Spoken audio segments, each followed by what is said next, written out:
Hello students, here is your Joyita ma'am and today we will discuss the last portion of the metal and non-metal chapter of class 10 CBSE. Okay, and in the last topic of this chapter is a electrovalent bond or the ionic bond. ये ionic bond बोलने से पहले बच्चों हम लोग ये सीखते हैं कि बॉन्ड एक्चुअली किसको बोलते हैं. That is what is chemical bond. Chemical bond और कुछ भी नहीं, एक बाइंडिंग फोर्स है जो various atoms, various molecules, various ions इसको बाइंड करके रखते हैं एक पर्टिकुलर स्पेसिस में. That is the binding force. यही है केमिकल बॉन्ड. दो दोस्त को इकट्ठा बंद करके रख दिए, दैट इज इकट्ठा नजदीक रख दिए. ये जो फोर्स होती है दो दोस्त के बीच, यही है केमिकल बॉन्ड दो एटम के बीच. ठीक है. अच्छा, ये अचानक केमिकल बॉन्ड बनाने की जरूरत क्या पड़ा? जैसे हम लोग को फ्रेंड बनाने की जरूरत क्या होती है? जब फ्रेंड के साथ बात करके हम लोग बड़े खुश हो जाते हैं. फ्रेंड लाइफ में बहुत तरह तरह के हेल्प करते हैं. दैट इज एक फ्रेंड के साथ दोस्ती होती है तो हम लोग की जिंदगी में एक स्टेबिलिटी आते हैं. तो लाइक दिस एटम्स को भी अपने लाइफ में स्टेबिलिटी चाहिए. तुम लोग जानते ही हो सारे एटम के पास नोबेल गैस कॉन्फ़िगरेशन तो होते नहीं है. तो ये एटम लड़ रहा है किसके तरफ? ना नोबेल गैस कॉन्फ़िगरेशन. कौन सी नोबेल गैस? उसकी नियरेस्ट जो नोबेल गैस होती है उसके जैसे कॉन्फ़िगरेशन बनाने के लिए दौड़ रहा है. दैट इज उसके लास्ट शेल में एट एनी कॉस्ट उसको चाहिए 8 इलेक्ट्रॉन. ठीक है. अब ये 8 इलेक्ट्रॉन कभी वो इलेक्ट्रॉन लेके बनाते हैं, कभी इलेक्ट्रॉन दे के बनाते हैं, कभी इलेक्ट्रॉन शेयर करके भी बनाते हैं. और इसी चलते वो किसी दूसरे का मदद लेते हैं, क्योंकि मानो इलेक्ट्रॉन को लूज करना है तो ये लूज करके इलेक्ट्रॉन एयर में तो स्प्रेड नहीं कर सकते हैं. उसको किसी एटम की जरूरत है, किसी दोस्त को जरूरत है जिसको इलेक्ट्रॉन दे सकते हैं. दैट इज वो एटम भी इलेक्ट्रॉन लेने लायक होंगे तब ना उससे इलेक्ट्रॉन लेंगे. लाइक दिस, अगर उसको इलेक्ट्रॉन लेना है तो वो किसी एटम से ही इलेक्ट्रॉन लेंगे. तो ये जो भी है गिव एंड टेक जो पॉलिसी है क्या चीज की? दैट इज इलेक्ट्रॉन्स के. इसी के चलते दौड़ रहा है सारे एटम. दैट इज किसी भी तरह उसके लार्ज शेल में ऑक्टेट करना है, उसको नियरेस्ट नोबेल गैस के कॉन्फ़िगरेशन पाना है. किस लिए? ये होने के बाद उसको मिलेगी maximum stability, that is minimum energy. And for this reason सारे एटम्स दौड़ रहा है मॉलिक्यूल्स बनाने के चलते. मॉलिक्यूल्स बनाने के बाद उसको नोबेल गैस कॉन्फ़िगरेशन मिल जाएगी. तो यही कॉज है केमिकल बॉन्ड फॉर्मेशन का. अदरवाइज केमिकल बॉन्ड बनते ही नहीं, तो केमिकल कंपाउंड्स भी नहीं बनते और ना केमिस्ट्री बनता. ठीक है. तो ये देखो, ये जो केमिकल बॉन्ड है that is the attractive forces, binding forces. तो ये बच्चे तरह तरह के होते हैं. वीक फोर्सेस होती है like van der Waals forces, hydrogen bonding. Strong forces भी होती है. तो ये स्ट्रॉन्ग फोर्सेस में जनरली दो टाइप के आते हैं, that is the ionic bonding and covalent bonding. अब इस वीडियो में हम लोग केवल आयनिक बॉन्ड्स लेके डिस्कस करेंगे. ओके. तो let us start the formation of electrovalent और आयनिक बॉन्ड. तो ये इलेक्ट्रोवैलेंट व आयनिक बॉन्ड किसको बोलते हैं? देखो, आयनिक बॉन्ड नाम में छुपा हुआ है कुछ. दैट इज आयन से बना हुआ जो बॉन्डिंग है, दैट इज जो कंपाउंड आयन से बनते हैं. अब देखो आयंस दो टाइप के होते हैं, already you know, cations and ions. अब दो कैटन के बीच तो दोस्ती हो नहीं सकती क्योंकि same pole repel each other. इस तरह दो आयन के बीच भी बॉन्ड नहीं बन सकती है, दोस्ती नहीं हो सकती है. तो दोस्ती किन लोग के बीच होगी? One cation and one anion. So actually ionic bond में हम लोग किसको लेंगे? Cation plus anion. अब ऑलरेडी यू नो कैटन कौन बनाते हैं? मेटल बनाते हैं. एनायन कौन बनाते हैं?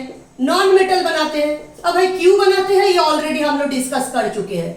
जो इस कारण मेटल बनाते हैं, उस कारण नॉन मेटल बनाते हैं. सारे कुछ वही ऑक्टेट की तरफ दौड़ भाग के लिए. तो कोई भी कंपाउंड में अगर हम मेटल नॉन मेटल ये दो एंटिटी को देख लेंगे इकट्ठा तो समझ जाएंगे क्या? That is the ionic compound. That is they are form by the ionic bond और इलेक्ट्रोवैलेंट बॉन्ड. अब ना हम लोग एक एग्जांपल को डिस्कस करते हैं. जैसे मानो मेरे पास एक एग्जांपल है sodium chloride. Very good example. इसमें सोडियम मेटल है, क्लोरीन नॉन मेटल है. तो देख के समझ जाओगे आयनिक बॉन्ड की एग्जांपल है. तो देखो कैसे बनते हैं ये आयनिक बॉन्ड, ये डिस्कस करते हैं. Sodium atomic number is 11. What is the electronic configuration? 281. Again last shell contain 1 electron. तो sodium release this 1 electron to getting the octet arrangement, that is to gain the stability. And इसके चलते उसने क्या बना लिए? Sodium plus cation. Now chlorine के atomic number is 17, that is a 2 atom 7 and last shell contains 7 electron. So chlorine तुरंत क्या करेंगे, इससे इलेक्ट्रॉन को पकड़ देंगे जो सोडियम ने छोड़े हैं, ठीक है। तो देखो ये बना देंगे Cl minus, arrangement will be 288, that is it forms a anion. Now what will be happen, sodium plus and Cl minus ये दोनों दोस्त बहुत नजदीक आ जाएंगे एंड दोनों के बीच क्या होगी, स्वाभाविक अट्रैक्शन, क्यों, plus minus they will attract each other and ये कौन सी फोर्स द्वारा अट्रैक्शन होगी, ये फिजिक्स में तुम लोग पढ़ते हो, दो स्टैटिक इलेक्ट्रिसिटी के बीच क्या अट्रैक्शन होती है, इलेक्ट्रोस्टैटिक फोर्स ऑफ अट्रैक्शन। ये फिजिक्स में क्लास 10th में पढ़ते हो इलेक्ट्रिसिटी चैप्टर में, that is a Coulombic force of attraction, positive and negative charge के बीच Q1 Q2 by R square। सो ये Coulombic force of attraction by electrostatic force of attraction द्वारा bind होके ये कंपाउंड के जन्म देते हैं, that is a NaCl compound, ठीक है। This is the explanation. Now एक साइंटिस्ट आए हैं G.N. लुईस, बहुत फेमस साइंटिस्ट थे ये। G.N. लुईस ने इसको अच्छे से एक्सप्लेन किए थे उनके इलेक्ट्रॉन डॉट थ्योरी से। व्हाट इज द थ्योरी ना, इलेक्ट्रॉन डॉट थ्योरी। बड़ी अच्छे से इस कंपाउंड के फॉर्मेशन को उन्होंने एक्सप्लेन किए थे। देखो कैसे, ये sodium only show the last shell electron, इतनी ज्यादा लिखने की जरूरत नहीं है। Now you write down the chlorine only last shell electron, how many electron, 7 electron. और एक चीज बच्चों ख्याल रखोगे 10th वाले, ये एक एटम की 4 साइड होती है राइटिंग में, एक साइड, 2 साइड, तीसरा साइड, ये चौथी साइड। हर साइड में कोशिश होगी तुम्हारी 2-2 इलेक्ट्रॉन देने का, ठीक है। और जहां पे इलेक्ट्रॉन देना है इस जगह को तुम खाली रखोगे तो बेटर रहेगा, नहीं तो एरो बहुत दूर तक घुमाना पड़ते हैं। तो देखो ये सोडियम ने एक इलेक्ट्रॉन छोड़ दिए, तुरंत क्लोरीन ने एक इलेक्ट्रॉन पकड़ लिए। बड़ी अच्छे से इस डायग्राम में G.N. लुईस ने एक्सप्लेन किए थे। और ये सोडियम ने अपना सब कुछ दे दिए तो क्या हो गया, पॉजिटिव, जितना इलेक्ट्रॉन देंगे उतनी पॉजिटिव, और क्लोरीन उसको जितना इलेक्ट्रॉन मिलेगी उतनी नेगेटिव। तो क्लोरीन को भी हम लोग ड्रॉ करते हैं, क्लोरीन के अपना तो था ही ये 7 इलेक्ट्रॉन, मिल गया सोडियम वाला इलेक्ट्रॉन, तो chlorine getting the negative charge. Now तुम तो इसी पोर्शन तक पहुंच गए हो, Na plus and Cl minus, उन लोग के बीच क्या होगी, उसी चीज को फिर से लिखना है, electrostatic force of attraction, they will bind together to form the NaCl molecule. So this is the electron dot theory explanation. This is the explanation by electron dot theory. Okay, this is the normal explanation and this is the explanation by G.N. Lewis scientist electron dot theory by dot diagram.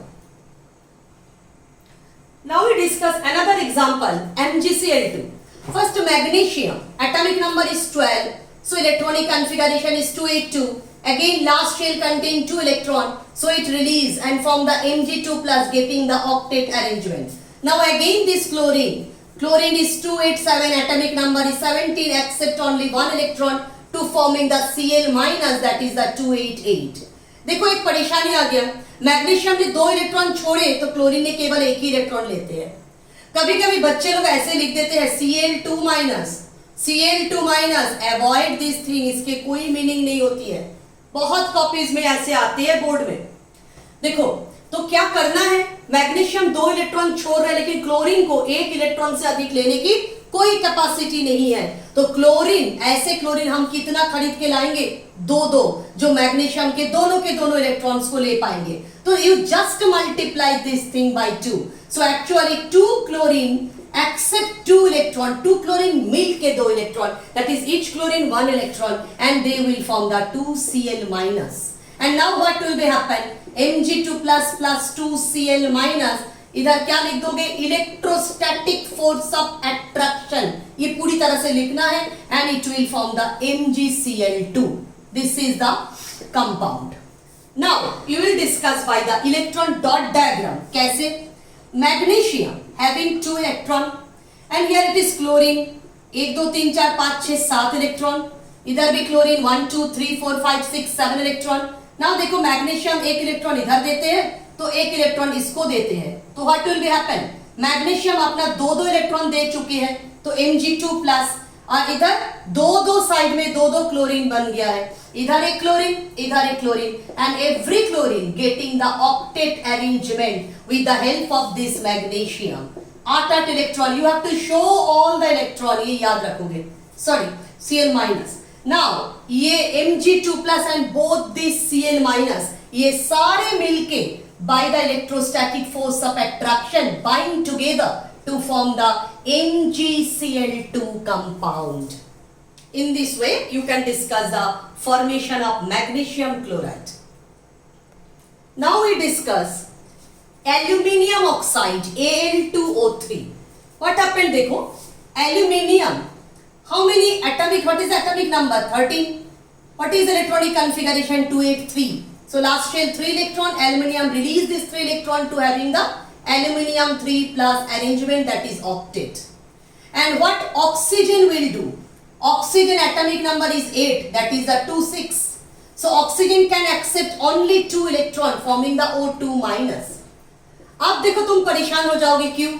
क्योंकि aluminium 3 electron छोड़ रहा है, बेचारा oxygen तो 2 electron ले पा रहा है।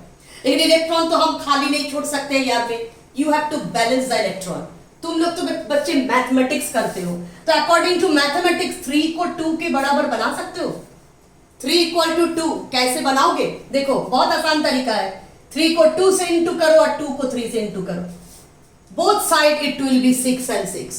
तो क्या करेंगे, वही बुद्धि इधर अपनाएंगे, दैट इज एल्यूमिनियम वाली इक्वेशन को हम 2 से मल्टीप्लाई करेंगे एंड ऑक्सीजन वाली इक्वेशन को हम 3 से मल्टीप्लाई करेंगे। ठीक है, तो क्या बन जाएगा, 2 aluminium minus 6 electron, 2 aluminium 3 plus, तो हम लिख लेते हैं 2 एल्यूमिनियम 3 प्लस, और इधर क्या हो जाएगी 3O प्लस 3 टू जा 6 इलेक्ट्रॉन, तो ये 6 इलेक्ट्रॉन और ये 6 इलेक्ट्रॉन क्या होगी, सर्टेनली कट जाएगी, क्योंकि -6 और ये है +6, और इधर क्या बनेगा 3 ऑक्सीजन 2 माइनस, तो अल्टीमेट आएगा 3 oxygen 2 minus, again electrostatic force of attraction and you will get Al2O3। ठीक है, देखो बड़ी अच्छे से हो गया Al2O3। अब हम लोग आते हैं लुईस डॉट डायग्राम में। देखो लुईस डॉट डायग्राम में थोड़ी सी स्प्रेड करके बनाओगे इसको, ये 2 एल्यूमिनियम और 3 ऑक्सीजन के गेम है। ये तुम्हारी 2 एल्यूमिनियम है जिसके outer shell contain 3 electron, outer shell contain 3 electron. अब देखो इधर हम ऑक्सीजन लाते हैं, एक थोड़ा सा ऊपर चला के करोगे, एक बीच में करोगे, एक नीच में करोगे। 1 2 3 4 5 6, 1 2 3 4 5 6, only outer electrons you have to draw. Now each oxygen 1 to 2 electron. So देखो ये पहला एल्युमिनियम के 2 इलेक्ट्रॉन ही हम लोग दे रहे हैं किसको, ना इस ऑक्सीजन को, दोनों के दोनों इलेक्ट्रॉन्स हमने दे दिए। अभी भी एक बचा हुआ है, ये इलेक्ट्रॉन हम दे रहे हैं इसको, गौर से देखोगे एकदम। इसके बाद क्या करेंगे, इधर से भी एक इलेक्ट्रॉन उधर लाके हम इसको देंगे, हो गया इस ऑक्सीजन। अभी भी देखो इस एल्युमिनियम का 2 पीस पड़ा हुआ है, ये दोनों के दोनों इलेक्ट्रॉन अभी देंगे तीसरी ऑक्सीजन को। अब देखो इन लोग के हल कैसा हो गया। सबसे पहले ये ऑक्सीजन का देखो, पहला वाली ऑक्सीजन 1 2 3 4 5 6 अपना था और 2 मिल गया, दैट इज क्या बन गया 2 माइनस। फिर दूसरी वाली ऑक्सीजन को भी देखो इन द सेम वे, 1 2 3 4 5 6 खुद का था, 2 इसको एल्युमिनियम से मिल गया तो 2 minus. Every oxygen, each and every oxygen get 2 electrons, and third oxygen का भी वही कहानी है, इसको भी 2 इलेक्ट्रॉन मिला। और इधर बोथ एल्युमिनियम 3 इलेक्ट्रॉन छोड़ के 3 प्लस, इसने भी 3 इलेक्ट्रॉन दे दिए, इसने भी 3 इलेक्ट्रॉन दे दिए, तो दोनों के दोनों एल्युमिनियम तुम्हारी बन गया 3 प्लस। अब ये सारे चीज को जोड़ो, देखो कितनी नेगेटिव चार्जेस हो रहा है, 2 2 2 -6, और कितनी पॉजिटिव चार्ज हो रहा है +3 into 2, दैट इज द +6। तो electron balance, compound is neutral, तो सारे लोगों को जोड़ के तुम लिख देना लास्ट में Al2O3 bind together by electrostatic force of attraction. So this is the structure of aluminium oxide. Now बच्चों तुम लोग समझ ही गए होंगे जो कैसे आनिक बॉन्ड बनते हैं दोनों थ्योरी से, एक इलेक्ट्रॉनिक थ्योरी से, एक लुईस डॉट से। अब हम लोग कुछ प्रॉपर्टीज इसके डिस्कस कर लेते हैं, आनिक बॉन्ड में इलेक्ट्रोवैलेंट कंपाउंड के प्रॉपर्टीज क्या है। अच्छा, प्रॉपर्टीज बोलने से पहले एक छोटी सी चीज, इलेक्ट्रोवैलेंसी किसको बोलते हैं। देखो जितने इलेक्ट्रॉन के ट्रांजैक्शन होते हैं during the formation of the ionic compound, that is called the electrovalency. जैसे कि देखो सोडियम क्लोराइड के समय सोडियम ने भी 1 इलेक्ट्रॉन छोड़ रहा था, क्लोरीन ने भी 1 इलेक्ट्रॉन ले रहा था, that is only 1 electron transaction, तो इलेक्ट्रोवैलेंसी इज 1। ठीक है। तो लाइक दिस MgCl2 में दो दो इलेक्ट्रॉन का ट्रांजैक्शन हुआ, इलेक्ट्रोवैलेंसी इज 2, इसको बोलते हैं इलेक्ट्रोवैलेंसी, दैट इज जितने इलेक्ट्रॉन के इधर उधर होगी, दैट इज ट्रांजैक्शन होगी। नाउ प्रॉपर्टीज में सबसे पहला प्रॉपर्टी देखो, generally ionic compounds are hard and crystalline. Hard nature की होती है, क्रिस्टल्स बनते हैं। क्रिस्टल्स क्यों बनते हैं? क्योंकि देखो ये जो प्लस और माइनस कैटायंस आयंस बनते हैं, they are bind together by the electrostatic force of attraction.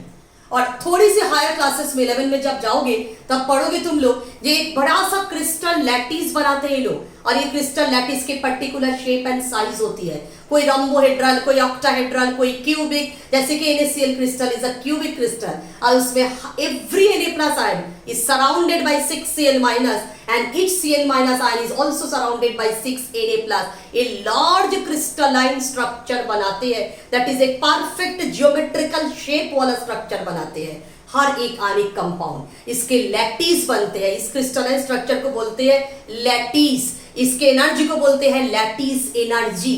जो कंपाउंड जितनी ज्यादा स्टेबल होती है उसकी लैटिस एनर्जी उतनी ज्यादा होती है, ठीक है। तो ये हायर क्लास में पढ़ोगे। अच्छा नेक्स्ट देखो, it is a good conductor but कब? एक्वस सॉल्यूशन में। क्यों?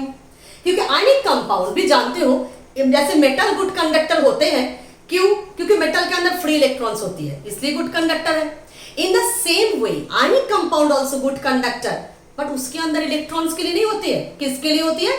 फ्री आयंस के लिए होती है। ध्यान दोगे, हमने आयंस नहीं बोले, क्या बोले हैं? Free ions. तो ये एक्वस सॉल्यूशन में कंडक्टर है, सॉलिड स्टेट में बिल्कुल नहीं है। क्यों? क्योंकि सॉलिड स्टेट में वो एक स्टेबल क्रिस्टल लैटिस बनाते हैं, अभी बता रहे थे। तो एक क्रिस्टल लैटिस में क्या होती है?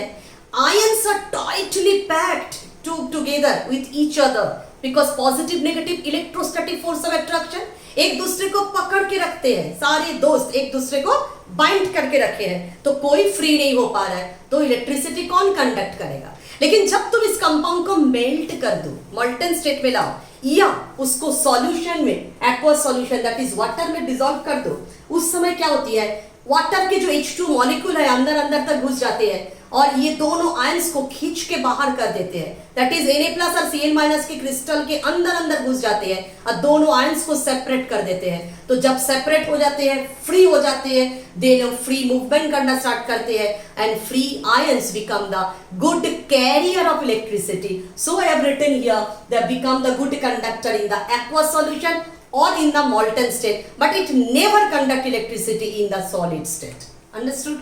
Next, polar. Polar किसको बोलते हैं? देखो जैसे कि NaCl, Na+ Cl- देख ही रहे हो, दो पोल जनरेट हो रहे हैं, प्लस पोलर माइनस पोल, तो ये डाइपोलर नहीं बोल के इसको बोलते हैं पोलर। आयनिक कंपाउंड में पोलर नेचर तो है ही है। And the last, it is a water soluble. देखो water also is a polar solvent. क्यों? क्योंकि देखो ऐसे होती है ना HOH water, del positive and del negative, because oxygen is highly electronegative element, इसको इलेक्ट्रॉन के प्रति अट्रैक्शन बहुत ज्यादा है। इलेक्ट्रोनेगेटिविटी पीरियडिक टेबल में अच्छे से पढ़ोगे। तो water is also a polar solvent, polar solvent. And ये जो NaCl है, कोई भी आयनिक कंपाउंड है, it is also a polar compound. तो केमिस्ट्री में एक लैंग्वेज है that is a like dissolves like, जैसे तुम लोग में होते हैं, जो जैसे बच्चों थे उसी तरह के सर्किल के दोस्त वो खोज लेता है। तो लाइक दिस देखो, जो पोलर मॉलिक्यूल पोलर सॉल्वेंट में जाके डिसॉल्व होते हैं, और जो नॉन पोलर मॉलिक्यूल मतलब ये प्लस माइनस चार्ज सेपरेशन जिसमें नहीं है, वो नॉन पोलर सॉल्वेंट में डिसॉल्व होती है, कभी भी वाटर में डिसॉल्व नहीं होते हैं। सपोज तुम्हारे सामने मीथेन आ जाए, CH4, nobody is positive, nobody is negative, तो देखो इस कोई पोलरिटी नहीं है, ये वाटर में बिल्कुल सॉल्युबल नहीं है। तुम कोशिश कर लो, फेल हो जाओगे, सॉल्युबल बिल्कुल नहीं होगी, क्योंकि ये पोलरिटी इसमें नहीं है। तो लाइक डिसॉल्व्स लाइक, इसलिए NaCl के अंदर वाटर, सॉरी NaCl वाटर के अंदर डिसॉल्व हो जाती है। देखो जब भी NaCl को एक्वस मीडियम में दिया जाता है, चारों ओर से इसको वाटर मॉलिक्यूल इस तरह घेर लेते हैं। इसमें देखो सारे वाटर की OH- वाली एंड आ जाते हैं Na+ के नजदीक, और ये जितनी H+ वाली एंड देख रहे हो वाटर का, सब आ जाते हैं Cl- के नजदीक। तो इस तरह इन लोग को खींच के ऐसे करके होल करके सॉल्युबल कर देते हैं। तो आराम से केवल NaCl नहीं, each and every ionic compound or electrovalent compound, that is polar compound, is dissolved in the polar solvent like water. So that's all about the properties of ionic compound. Very easy, electrovalent compound, ionic compound. I think तुम लोग को अच्छे से समझ में आ गए। तो हम लोग के ये total metal non metal chapters को हम लोग ये 3 वीडियो में कंप्लीट किए। इस साल ड्यू टू कोरोना वायरस तुम लोग के मेटलर्जी पोर्शन जो था मेटल नॉन मेटल में वो डिलीटेड फ्रॉम योर सिलेबस। तो इतनी से अच्छे से पढ़ो और कोई भी क्वेरीज है तो कमेंट बॉक्स में जरूर लिखो। I will give your answer. Thank you.